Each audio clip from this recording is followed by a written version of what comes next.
Hello, everyone, and welcome to this episode of In Lay Terms. I'm your host, Payman Ascari, and today we have a special guest with us. It's the one of our newest PPC candidates, Mr. André Meloche. Welcome on. Welcome back. Welcome, sir. It's a pleasure to be with you, Payman. Andre, thank you very much for coming on, and I thought we could get things started. Maybe if you could tell us a little about yourself. Yes, I'm 64 years old. I was born in Montreal, so I'm essentially a Montrealer, but I live in the Northern Laurentian now since 16 years. And I studied electronics at the college, so I have a college degree in electronics and in science. And after that, I started working very early for Hydro-Quebec. So I worked for 33 years for Hydro-Quebec, first of all as a network manager and a power plant operator. So I worked for that. I worked for about 3 years, and after that, I went to I would say high voltage electrical system for Hydro-Quebec. So in transmission line and substation. So I worked in James Bay for a couple of years, and then I became manager there. And I came back to Montreal, 1994, I think, and I started to be manager for a network operator in Montreal. And at the same time, I was managing 36 people with a very big budget. And at the same time, in 1994, 1995, I started a bachelor's degree in French literature at Montreal University. So for 4 years, and then I did a certificate in philosophy at the same time. So uh, I was working at night and studying during the days. It was quite interesting at the time. And when they opened the electricity market, the gross market in Northeast, including Ontario, New Brunswick, New England, and New York, they opened the trading floor at Hydro-Quebec. So I started to be a energy trader. So I was trading electricity short term, gas, and of course future transmission capabilities. So I did that for 3 years, and after that they asked me to be project manager for the trading, the designing of the trading software for Hydro-Quebec for the trading floor. So I did that for three years. We implemented the system, and I started to be advisor of high management for Hydro-Quebec production. And I start to act as a business analyst, so doing business processes, strategic plan, operational plan. So I did this until 2014, and in 2014 I was starting to have a very big issue with management decisions. So I decided to retire and to concentrate on writing. So I'm writing since 30 years. So I write novels, plays, fairy tales, short stories, lots of satirical, I would say, article. I'm quite ironical person. So, and 16 years ago, I bought a very old house, an ancestral house. And with my wife, since 12 years, we try to restore this house. And I think we did well, but it was a very big challenge. It showed me many things that I'm an intellectual, but I'm also very manual, very skillful. So we have a big garden with lots of vegetables. So I mix, I would say, the intellectual part with the manual part. So that's about it. I'm eager to see where I would say life will bring me now. At 64, I retired 10 years ago, but I never had the feeling that I was retiring. I think I was working more hard than I was working at Hydro-Quebec. So it's another life. It's another perspective, I would say. You're clearly a well-rounded individual with a diverse set of skills. So Yeah. that's very impressive. Yes. So my first question, let me just adjust my camera a little bit. Apologies to the viewer. So my first question is whether or not you have any political experience. And before I answer, this is my first entry into politics as well, so there's no judgment here. No, I understand, and it's important. We all have to start somewhere anyway. So, but what is funny for me is that when I had the interview for the candidacy for the PPC, Nancy Mercier, she asked me about the question, and I told her, I said, I think I was always a political man without knowing it. When I was a manager at Radio-Québec, they were negotiating contract with the public union employees, Canadian Public Union employees. And I remember one of the director of the union, he came to see me and he said, because I intervened, I went to the microphone and I asked some, I would say some tricky question. And he said, you want to be a director as a union director? I said, I'm a manager. I cannot be like that. And I always felt that politics was part of my life. I was looking at it from far, but I was not really involved politically until I would say until 2020, when the city councillor of my city asked me to run in a municipal election. So I said, okay, I will go. I will go. I went to the meeting. I went to 3 meetings, and I was a little bit disappointed because they had a certain view. It was a new party, but also they were trying to focus on very local problems, which are important. I admit it, but at my level, I was saying, okay, I think I will not help them very much. So I told the city councilor, the leader of the party, I said, I will follow you, I will vote for you, but it's not for me. And in 2021, during the COVID crisis, I decided to write 2022, I think, or a little bit after the election when Pierre Poilievre was elected leader of the Conservative Party. I started to write him a letter saying that I want to run for the Conservative Party of Canada. And at the last moment, I decided not to send a letter, and I transformed it into an article. I'm a writer, so I played with it and I put it on my website, and I forgot about it. I told myself, oh, it's not me. I was seeing strange things, and I was seeing how people were deceived by politics. And arrived to PPC. So I was like, I feel that it is a duty to do it.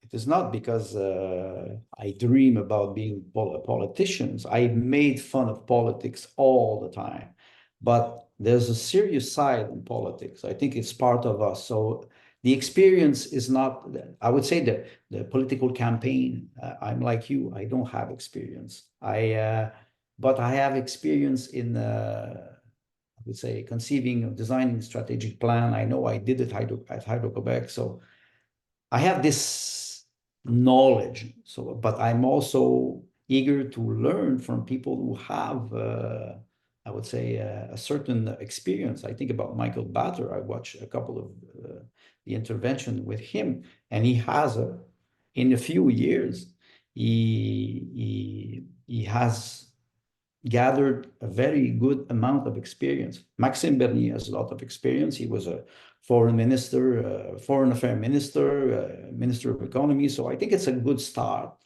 And for me, I went through the program of the People's Party, and it's my ideas. So I'm bound with that. So it's interesting. So I'm here to learn too. That's good. That's a learning process. Yes. Andre, you kind of answered this, but I just want to flesh it out a little more. I always ask new candidates, why did you decide to run for the People's Party, which is much harder, and instead of running for the Conservative Party?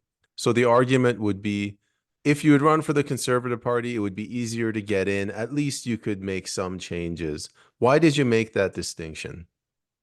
But like I said, I write since 30 years. So I wrote 5 major essays. I wrote two essays that are very sarcastic. The first one is, I will say it in English, it is Coward, Traitors, and Collaborators. I just finished it last year. It is 330-page essay. The second one that I just finished 1 week ago, it is Parasite, Pervert, and Psychopath. And the third one that I started to write is the Father, the Son, and the Holy Spirit. I started it. Why I say this, it's because I do not take the easy path. I'm not the kind of person who will take the easy path. Sometimes it's not good. Sometimes you have to go to the easy path. It's already prepared for you. And I was looking at the Conservative Party, and the Conservative Party is a mirror of the Liberal Party. It's a mirror. They do not distance themselves with, I would say, globalist politics. And I studied a lot. Maybe we will talk about it later.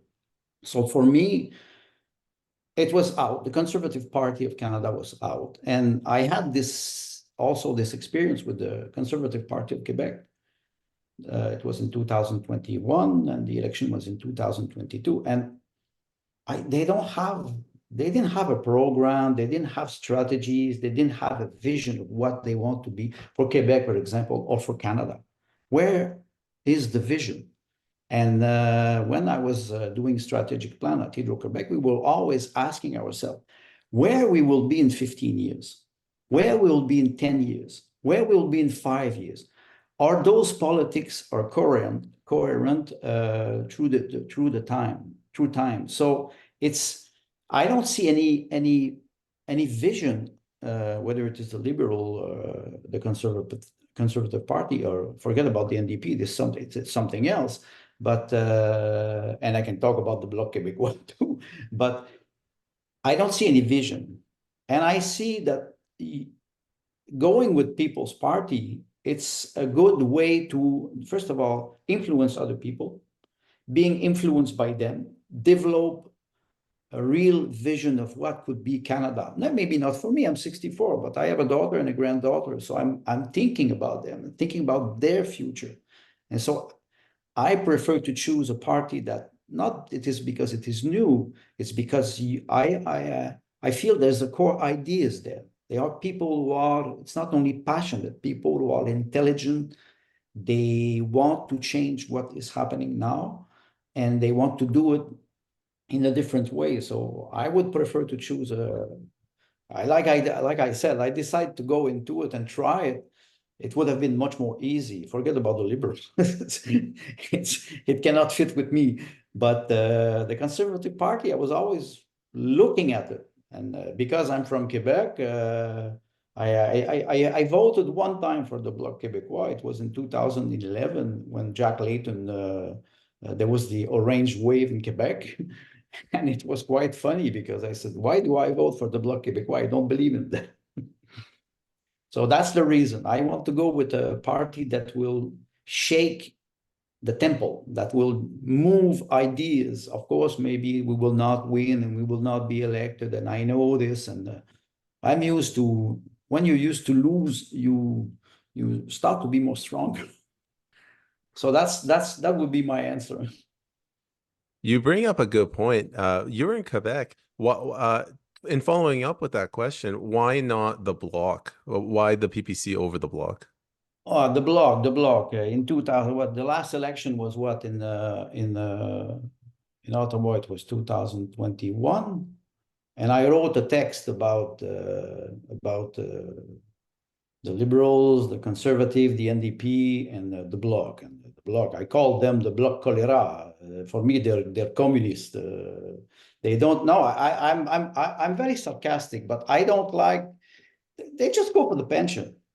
Let's be honest. What did the Bloc achieve in the last what? They were elected in 1994, I think, with Gilles Duceppe and Lucien Bouchard, who after became Prime Minister of Quebec for the referendum. What did they achieve in 30 years? Nothing.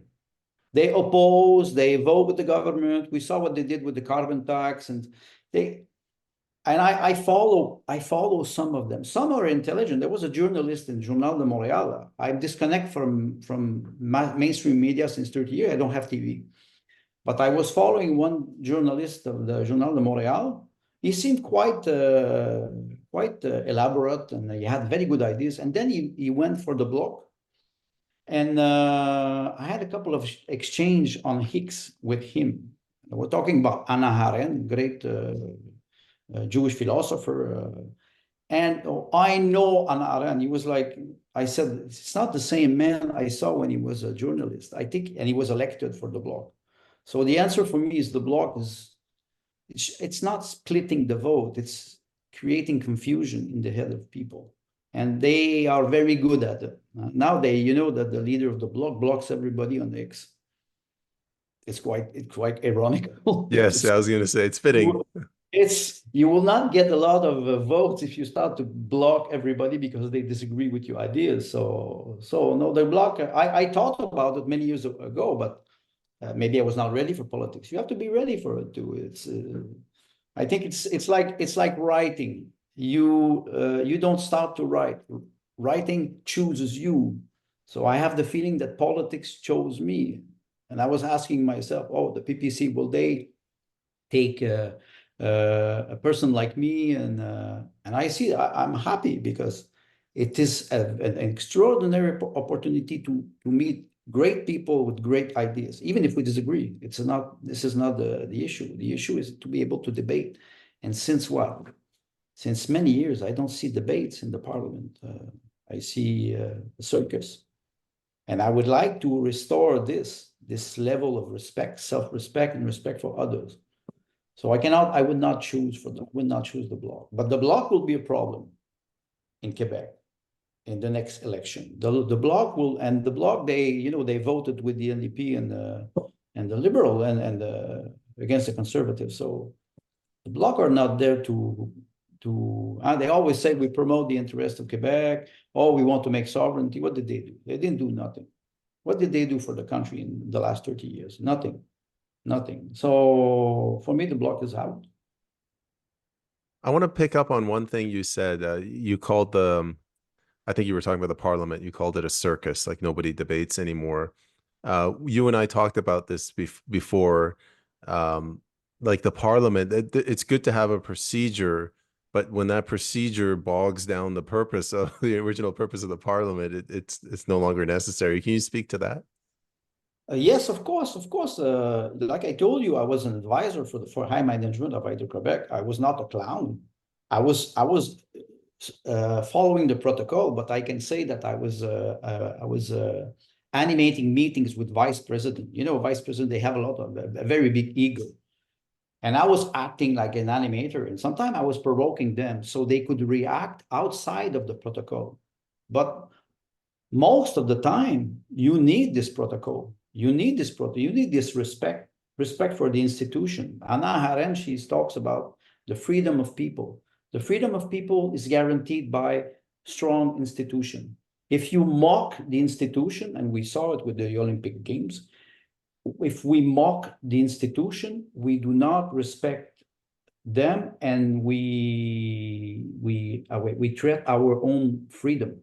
So I think protocol is important. You know it. You do podcast. We have to follow a certain protocol. I think it's very important. It doesn't mean that we always have to be serious. Sometimes it's fun to use irony but I see also one bad tendency with social media is people, they are dehinhibited. They do not control themselves. It's very easy on X or on Facebook. I'm not on Facebook. I'm not on Instagram. The only one is that I use is X and Telegram. But and even I sometimes I'm subject to that. We self-control. So institution is important. I think that's the basic of our democracy. Strong institution that respect civil liberty. I would say the possibility of people to do business, create families. Maybe we'll talk about this later. So protocol is very important. All right. So I want to ease in. I want to transition towards policy, platform issues. When I was doing my interview for candidacy, they asked me about the PPC platform. They said, which parts of the platform do you agree with? Which maybe you disagree with? So let's start with that, Andre. What parts of the platform are you most excited about? Well, I would say the platform in itself is very well done. I read everything, and for the interview, I prepared myself, and I was looking at all the points, all the ideas of the platform, and I was trying to find a place where I disagree. It was not easy to find because no, I admit it. Climate change, immigration, transgenderism. I wrote that in my essay. I would say the push of the Global Economic Forum, the COVID crisis. I would say firearms. I learned things about, I would say, firearms in Canada or the native condition in Canada. So I learned a lot of things, and I would say what I like the most, and I think we have to go with a list of priority. What's the most biggest problem now? Economy, immigration. We are sinking, literally sinking, and people cannot afford houses. I think about farmers. I could talk about real estate. I know a lot about it. I follow the market of real estate since 30 years. So I'm very aware of what is happening now in this country. So for me, $1.3 trillion of debt, $400 billion of deficit for 1 year in 2020 was incredible. You pay people so they will not work. How do you call this? Socialism. Now, my wife is Russian. She's Soviet Union woman. She recognized the pattern that she lived for 25 years. And I see it here. So for me, restoring, I would say, the sovereignty of the country, the control of immigration. It's not immigration anymore. It's not immigration. In the 1950s, 1920s, in Canada, we were having immigration, and we were talking about assimilation. You say people arrive, they adopt Canadian values. Then in the 40s and 50s, we start to talk about integration. They integrate, but they keep their values. Okay, I agree with that. Somebody arrives here and he has values from outside. He wants to keep it. His family is from another country. I understand that. Now we're not talking about that. We're talking about multiculturalism. So everybody keeps their I would say their culture, but they do not adapt what is the core value of Canada. So it drifts over a period of maybe 75, 80 years. And now we are in the situation now. What I see what I lack to see in the People's Party of Canada is a vision where we want to be. Look at the agenda 2030 of the United Nations. They have 30 goals to achieve, and they work according to that. Whether we agree on that or not, it's not a question. Where is the vision? Where will be the vision of Canada for the People's Party? And this is where I would like to contribute to help. Not necessarily, I don't bring solution, I bring thinking. We have to think together in team. It's important. We have to exchange, debate, disagree. We have to disagree on certain politics. Yesterday, I watched one of your space, and there was a little fight about statistics in the last election, and I was laughing because I was saying, okay, maybe it's not the time to do this. If you do a postmortem after the election, try to analyze why you didn't do so well, or try to see what were the good action that you did. So this, I think, I am ready to help, I would say, the party to structure that. So that's maybe what I would say that I don't see now. But for the rest, it's like they copied my ideas. So go ahead. No, I really mean it, because I'm a very sarcastic person toward politics and toward political party. And In the last 3-4 months, I changed a lot. When I met Maxime Bernier in April, it was in Laurentian in Val David, and I told my wife, I have to go and see him. So we went there. There was a conversation, 3 hours, and I asked a couple of questions about economy, about energy, and the impression was, oh, okay, that's a very good lead. Then it's a new party. How do we structure that? And we have to, I would say, temper our expectation. We will not form the government. Huh? I'm pretty sure of that. But we can maybe change mentalities, maybe to prepare your young man, maybe in 5 years, maybe you'll be elected, but it's important to prepare that. And I would like to bring my experience so it can contribute to help the party first.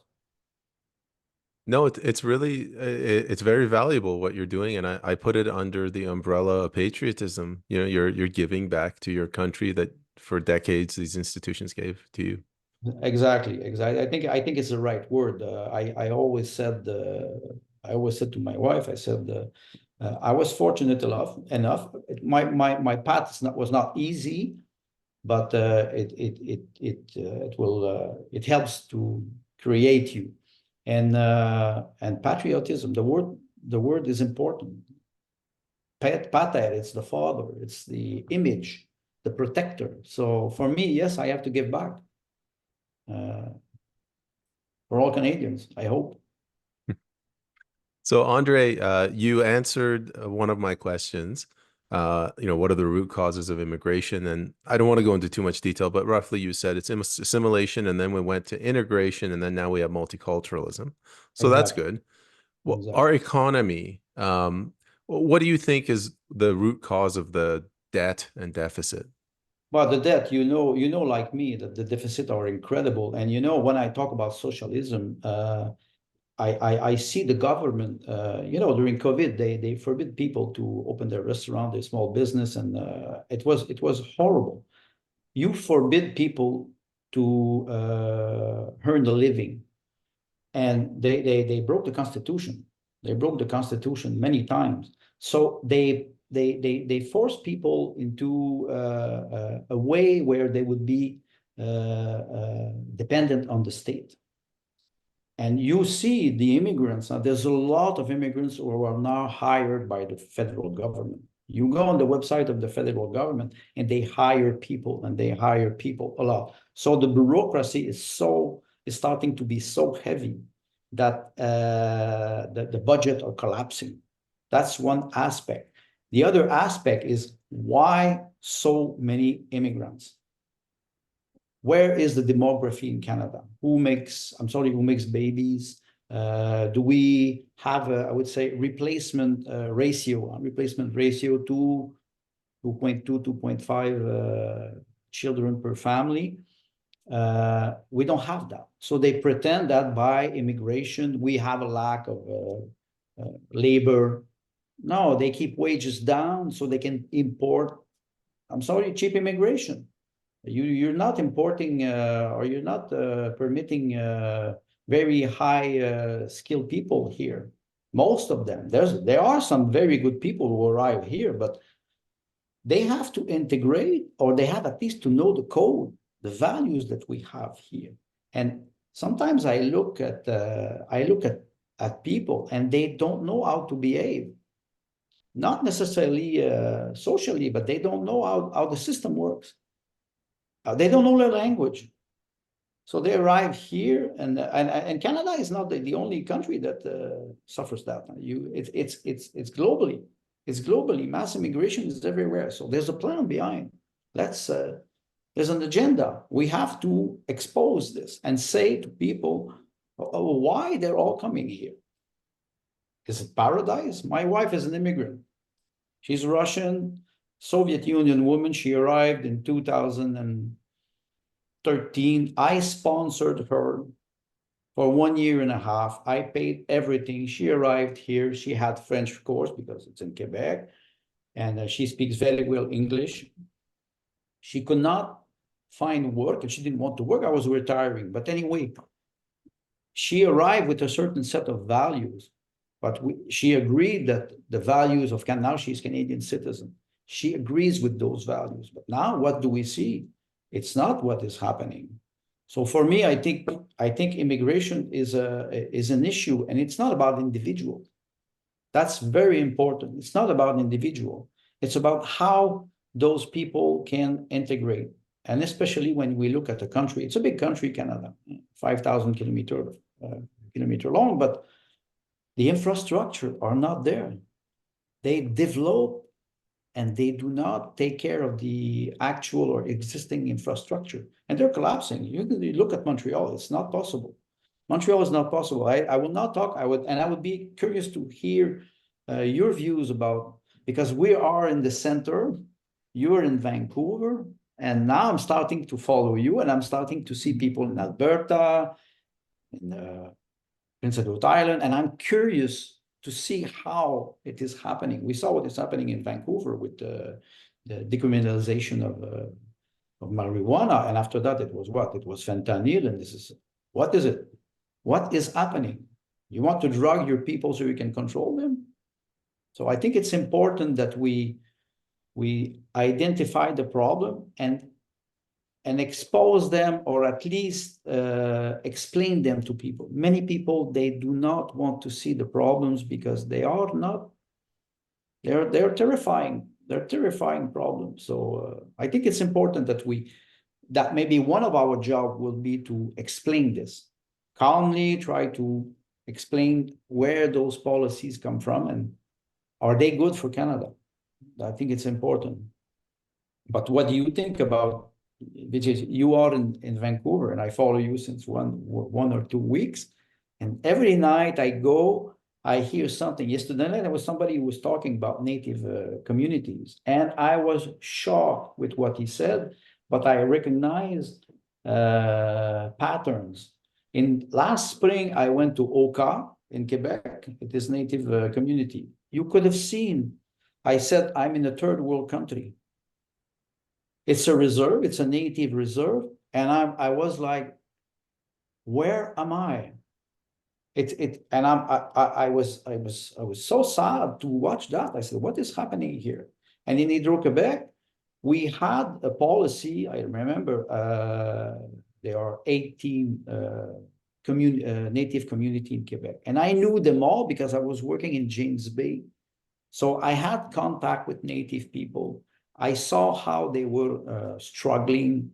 And I would say this big, misunderstanding with history. So I think we have to give also, let's say, good historians, we have to give them the time to explain what happened. We saw in Kamloops what happened. They publicized a very big scandal, and after that, they could not find nothing. Where do we see this in mainstream media? We don't see that. So there's so many issues in Canada. We don't have to go to look somewhere to find problems. We have a lot of problems here. So let's start in our own house. Yeah, start solving locally. Locally, yes, of course.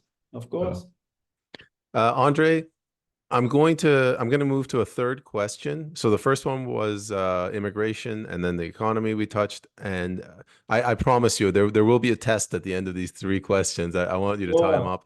The third, yeah, I'm sure you'll pass with flying colors. But the third one is housing.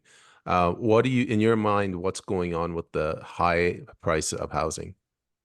Okay, I was telling you earlier that I watched the real estate market since 25 years. I moved 13 times in 25 years. I bought 4 houses, a condo. Now I bought an old house. And last year we wanted to sell the house because we wanted to buy a bigger land. And I started to look at housing. You know, the market during COVID was completely crazy. Houses that were paid 300,000 were sold 700,000 in a village. How can you have this kind of speculation? There are two phenomena. The first phenomenon is immigration. You flood people with you flood the country with people. They buy Chinese people. They buy on mobile phone. I had a real estate agent who told me, he says, they buy on mobile phone. We do a video inside, and they say, yes, we buy it. 2 years ago, I think it is the government who passed a law to forbid foreign investment. That's the first thing. There's another thing is speculation. When you look at the number of houses that are for sale and that are empty, you ask yourself, how come they are empty? And I would say, I will touch the agriculture side too. There's a very high speculation on agriculture land. And this creates a very big pressure for, I would say, the middle class. The middle class, the young people who are 25, they cannot buy a house, even with 2 income. Who can afford a house? I live in Sainte-Sophie, north of Montreal. There's a house here that was sold $900,000. 4 years before, it was for sale for $450,000. How can a Quebec person or a Canadian can buy a house 900,000? So it was only speculation. So there's a lot of speculation on the market.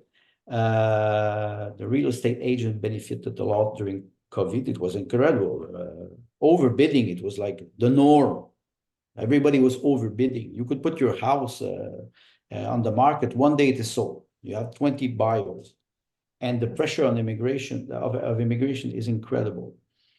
We do not develop, it's not a question of developing, I would say, residential construction or I would say social apartment.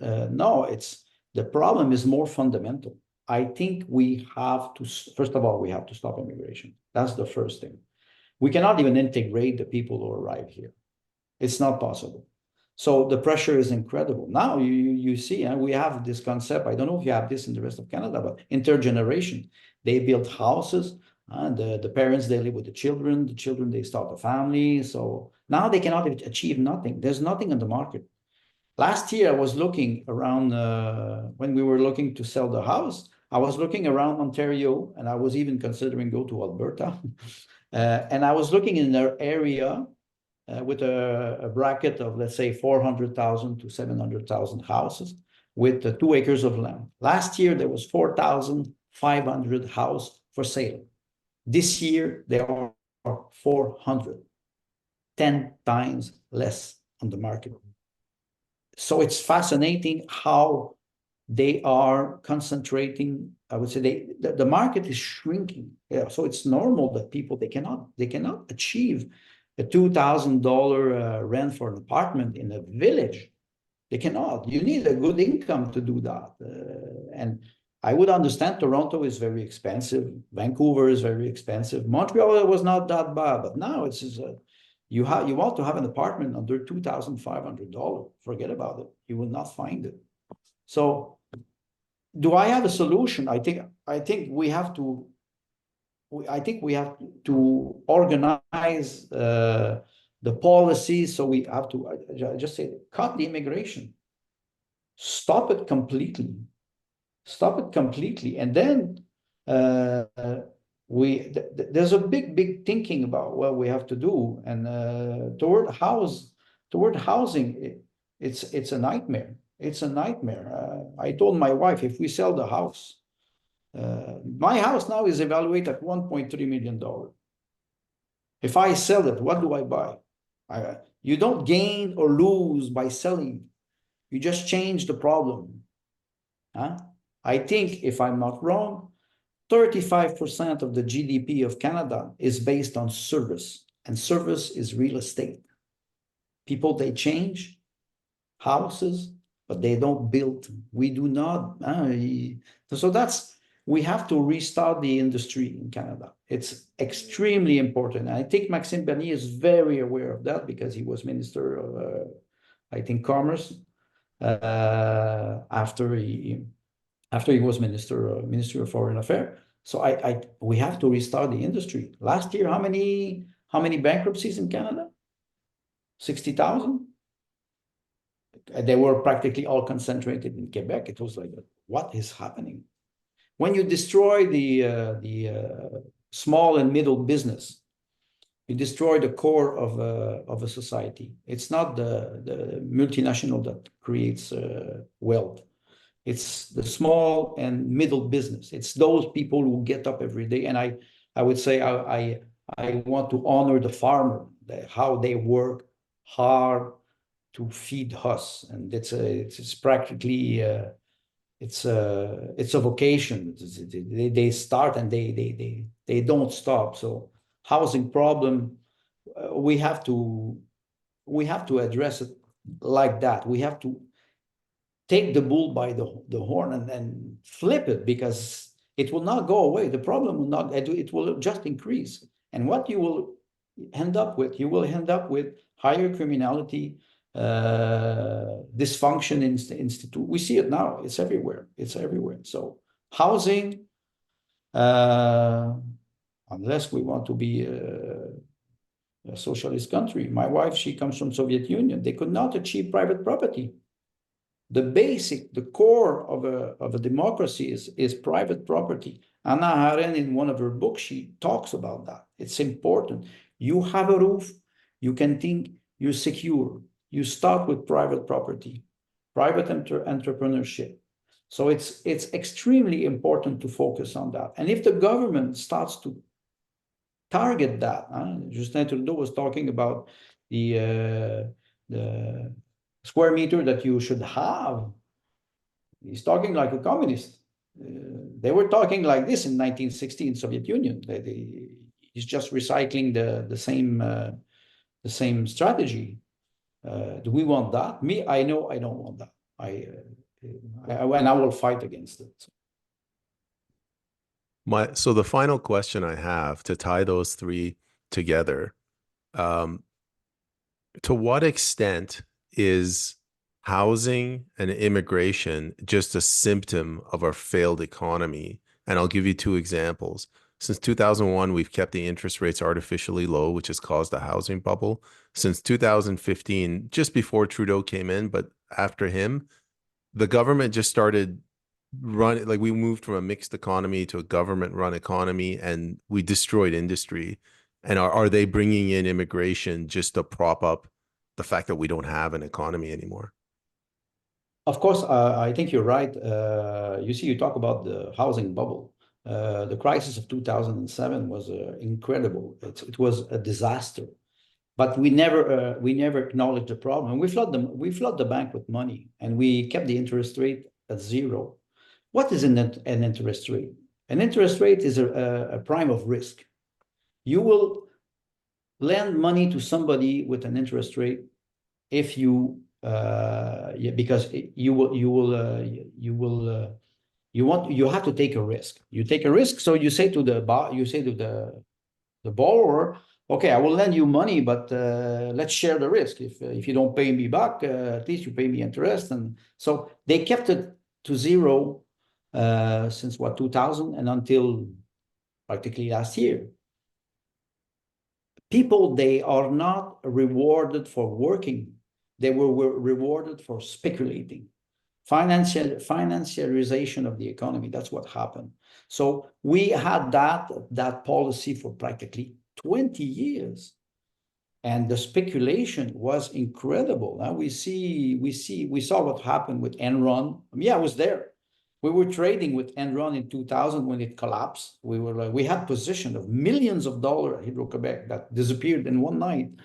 And I can imagine all those people who had their pension plan with Enron. It was a tragedy, and they kept it for 20 years. They destroyed the structure of the economy. They changed the policy from an industrial economy in Canada, which was quite great. You had a very good industrial economy in Canada, and they started to financiarize the economy of service. I say economy of service, economy of servant.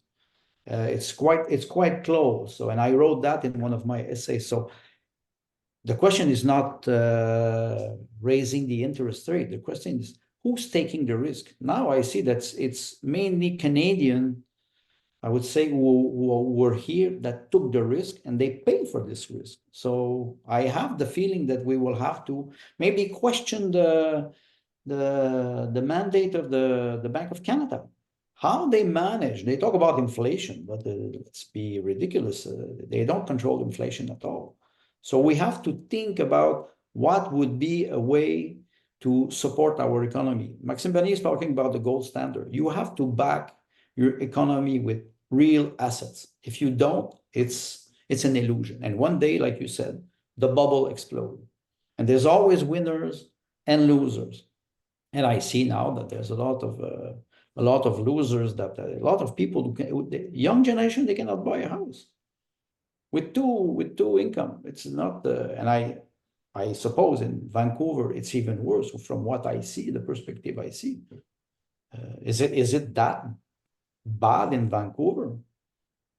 Rule of thumb in Canada, everything is worse in BC. Yes. Andre, what about the second part of the question? Since 2015, are they bringing in immigrants because they're Marxist and they love multiculturalism, or is it because they're bringing in spending money here? But I think they're destroying the country. I think they're destroying the country deliberately. They're destroying the root core of, I would say, root core of capitalism, free entrepreneurship. They're destroying it. We can see it with the number of immigrants they hire at the federal government. When the government starts to control the economy, he starts to control everything. He controls your life. He controls what you can see, what you can buy, what you have to think. So they're doing it, and I'm sorry, my wife is an immigrant, but she's a very educated immigrant. She has a master in business administration and finance. She was a financial director in Russia. So when she arrived, she said, "What is it?" She thought Canada was a paradise. She said, "It is a third world country or what?" And I said, I was a little bit upset because we were comparing system, and I was saying she's well-educated woman. She speaks three languages, and she adapted very, very well. But there's a lot of people who arrive here, and they don't adapt. They just don't adapt, and it's more easy to control them. Do you think that if they receive a visa or a permanent resident card or their citizenship, that they will vote against the person who helped them receive it? They will be loyal. I have friends, Lebanese friends, French friends, Ukrainian, Russian, Georgian. Many of them, even after 20 years that they are here, they still don't talk about politics, and they will vote either liberal or conservative. Why? Because they are not, they could not understand the core value of Canada, even after 20 years of living here. And they are Canadian, but it's quite fascinating. I think it is deliberate. And we have to mention the World Economic Forum and all those international institutions that pressures Canada, Canada is not a small country, but it's not a big country like United States or like Russia or like China. Canada is an ally of the United States, but it is what, 40 million people, 41 million now. It's still not a very big country. Imagine with the policy they want to implement, what I read, they want to have 100 million people. Oh, we can welcome 100 million people in the territory of Canada. But first of all, do we have the infrastructure? And do we have values to support them? From what I see now, we don't have that. And we're losing it very, very, very fast. So my feeling is that we have to flip the tide. We have to completely. And I think the conservative will not be ready to do that. And if the conservative are elected, and they will be elected, it will just be worse. It will go worse. Maybe we have to hit the bottom before we can come up. I don't have any solution for that, but we have to exchange ideas toward that. All right, Arnold, in finishing up this episode, at the beginning, you mentioned the importance of a vision. So when you have a company, you have to have a vision, 20 years, 10 years, 5 years. You mentioned how the Conservative Party, and I agree with you, they don't really have a vision, or if they do have one, they don't express it well. What, in Exactly. your mind, what do you think the PPC vision should be, or what is the PPC's vision for Canada as you see it? Well, it was funny because one of my friends is Lebanese, and one day he was shocked when I was talking about the Lebanese constitution. And he said, you know the Lebanese constitution? I said, I'm a writer. First of all, I'm a reader. So what do? You read. I went to download the text and I read all the constitution. I know all the components of the constitution. And I read the Constitution of Canada. Free circulation, the right to create a family, the right to have a business, the right to have private property. The vision of Canada for me is to, I would say, re-implement the spirit of the Constitution, like it was written in 1867. What were the values, the core values? We don't have to reinvent the wheel.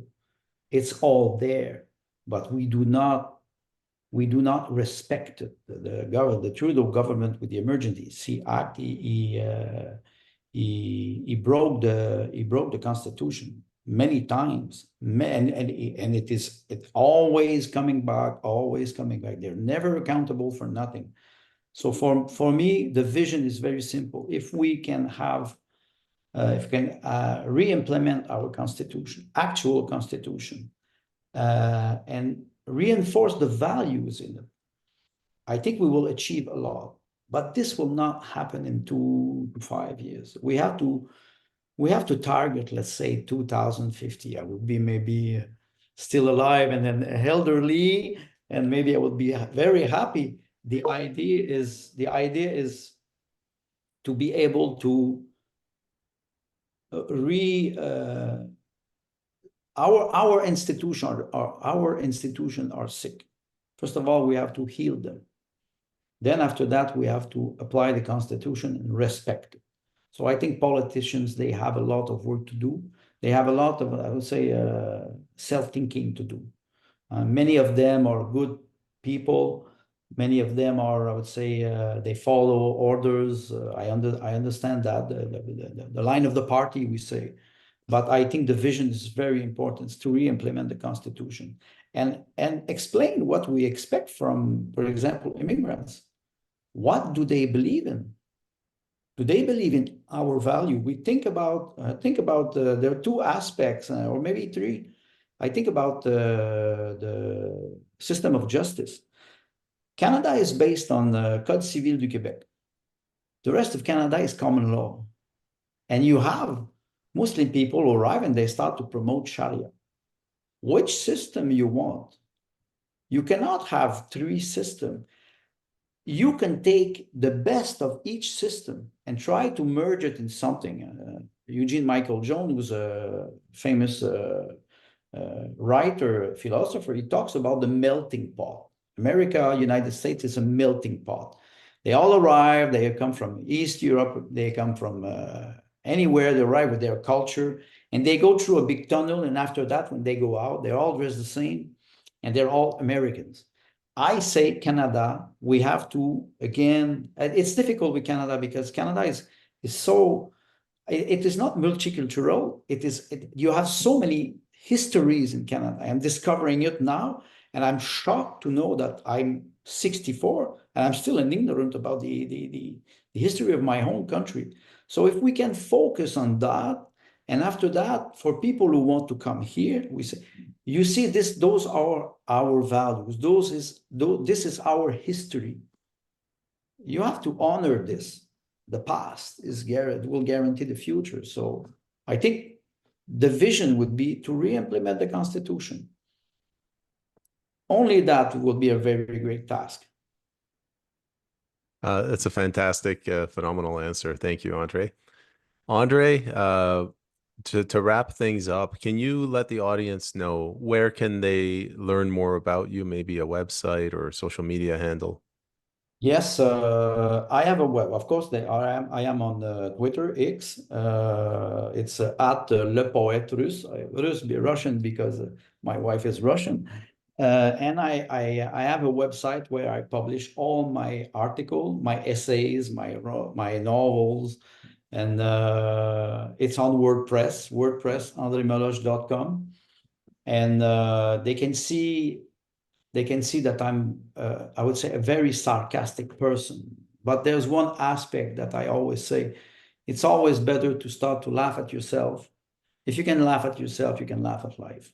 So on X and on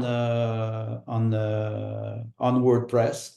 Unfortunately, practically all my work is in French. But I did some articles, especially during the COVID time. I was very angry about Trudeau and about the mandate and everything. So I wrote some text in English. I hope my English is not too bad, but those two websites, and of course, I try to follow the PPC now because if I'm a candidate, I will probably be on the platform too, so they can follow me there. I'm quite active. I will try now maybe to focus more on the political aspects. How you build a good political team. This maybe I will need a lot of help. Andre, get those. In the description, we'll put out your X handle, and if you give us your website, we'll put a link to that as well. This was a phenomenal episode. I had a great time interviewing you, and I hope to see more of you in the future. Thank you very much, and I'll hold you over until after the episode, sir. No problem. It was a pleasure to be with you, and God bless all. Thank you.